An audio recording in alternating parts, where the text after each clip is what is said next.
नमस्कार। कभी ऐसा लगा है कि प्रोबेबिलिटी के सवाल मतलब वो एक पहेली जैसे हैं जहां हर सवाल के लिए एक नया फॉर्मूला रटना पड़ता हो? अगर हाँ, तो समझिए आज हम इस मुश्किल कोड को हमेशा के लिए तोड़ने वाले हैं।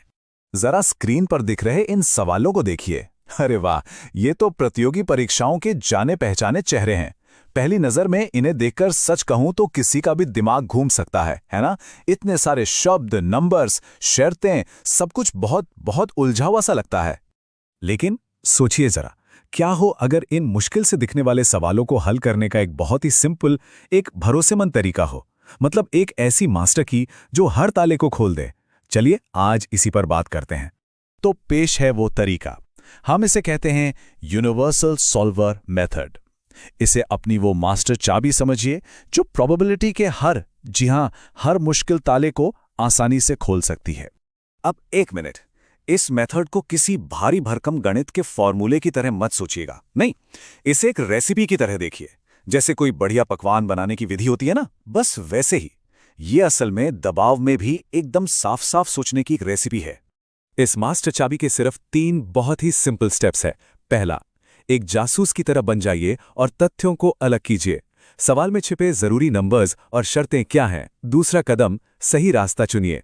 क्या सीधे सीधे मंजिल तक पहुंचना आसान है या फिर उल्टा रास्ता अपनाना बेहतर है? मतलब जो हम नहीं चाहते उसकी प्रोबेबिलिटी निकालना ज्यादा आसान तो नहीं। और तीसरा और आखिरी कदम, छोटे छोटे हिस्सों में कैलकुलेशन कीजिए। गणित के पूरे पहाड़ को एक साथ नहीं चढ़ना, उसे छोटे छोटे कदमों में तोड़ देना है। तो चलिए, बहुत हो गई बातें, अब इस मेथड को एक्शन में देखते हैं। हमारा पहला केस स्टडी है द फैक्ट्री फ्लॉ, यानी फैक्ट्री की गड़बड़ी। देखते हैं हमारी ये मास्टर चाबी इस ताले को कैसे खोलती है। तो सवाल हमारे सामने है, एक कंपनी द्वारा बनाए गए किसी पुर्जे के खराब यानी डिफेक्टिव होने की संभावना 0.05 है। अगर ऐसे 15 पुर्जों को रैंडमली जांच के लिए चुना जाता है तो इस बात की क्या प्रोबेबिलिटी है कि कम से कम 2 पुर्जे डिफेक्टिव निकलेंगे? ठीक है, तो हमारा पहला कदम, तथ्यों को अलग करना। हमारे पास क्या क्या है? अच्छा, 15 पुर्जे हैं, हर पुर्जे के खराब होने की दर है 5%। और सबसे जरूरी सुराग, ये फ्रेज कम से कम 2। अब आता है दूसरा कदम, रास्ता खोजना। जरा सोचिए, कम से कम 2 का मतलब क्या है? इसका मतलब है या तो 2 खराब हों, या 3 या 4। अरे ये तो पूरे 15 तक जाएगा। इन सब की अलग अलग प्रोबेबिलिटी निकालना तो बहुत ही लंबा काम हो जाएगा। तो हमारी रेसिपी यहां कहती है, उल्टा सोचो। ये कहीं ज्यादा आसान नहीं होगा कि हम ये पता लगा लें कि 0 या सिर्फ एक पुर्जे के खराब होने की क्या संभावना है। हाँ, ये काम तो काफी आसान है। तो तीसरा कदम है कैलकुलेशन। देखिए हम क्या करने वाले हैं। सबसे पहले हम 0 खराब पुर्जों की प्रोबेबिलिटी निकालेंगे, फिर सिर्फ एक खराब पुर्जे की। अब इन दोनों को हम जोड़ देंगे। इससे हमें उस रिजल्ट की प्रोबेबिलिटी मिल जाएगी जो हमें नहीं चाहिए। और क्योंकि टोटल प्रोबेबिलिटी हमेशा 1 होती है, मतलब 100%, हम इस जोड़ को बस 1 में से घटा देंगे और जो बचेगा वही होगा हमारा जवाब। और सारी कैलकुलेशन करने पर जवाब मिलता है 0.17। देखा, एक मुश्किल सा दिखने वाला सवाल सिर्फ उल्टा सोचने से कितनी आसानी से हल हो गया। चलिए, एक केस तो सॉल्व हो गया।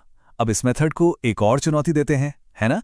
देखते हैं कि ये एक अलग तरह के प्रॉब्लम पर कैसे काम करता है। अब हमारे सामने है द रेड बॉल चैलेंज, यानी लाल गेंद की चुनौती। यहां सवाल यह है कि एक बक्से में 5 लाल और 1 सफेद गेंद है। अब बिना वापस रखे लगातार 3 लाल गेंदें निकालने की संभावना क्या है? एक बार फिर से, हमारा पहला कदम तथ्य। हमारे पास क्या है? 5 लाल गेंदें, 1 सफेद गेंद, मतलब कुल 6 गेंदें। हमें निकालनी है 3 लाल गेंदें। और यहां पर जो सबसे जरूरी शर्त है, जो पूरा खेल बदल देगी, वो है बिना वापस रखे।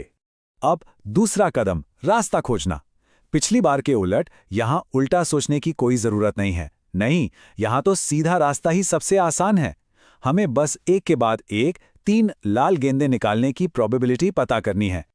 तो अब करते हैं स्टेप बाय स्टेप कैलकुलेशन। पहली गेंद निकालते हैं, उसके लाल होने की संभावना क्या है? 6 में से 5, है ना? ठीक है, अब वो गेंद बाहर है, उसे वापस नहीं रखना। तो दूसरी गेंद के लिए, अब बक्से में सिर्फ 5 गेंदें बची हैं जिनमें से 4 लाल हैं, तो संभावना हुई 5 में से 4। और आखिरी तीसरी गेंद के लिए, अब 4 में से 3 लाल गेंदें बची हैं। बस अब इन तीनों प्रोबेबिलिटीज को एक दूसरे से गुणा कर दीजिए और लीजिए, हमें हमारा जवाब मिल गया। 0.5 यानी पूरे 50%। देखा, इस मेथड की सबसे बड़ी खूबी यही है कि ये हमें हर सवाल के लिए सही रास्ता चुनने में मदद करता है। ये रटने वाला फॉर्मूला नहीं है।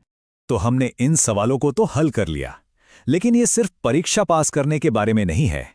असल में ये सोचने का एक तरीका है जो हमारे रोजमर्रा के जीवन में भी बहुत काम आ सकता है।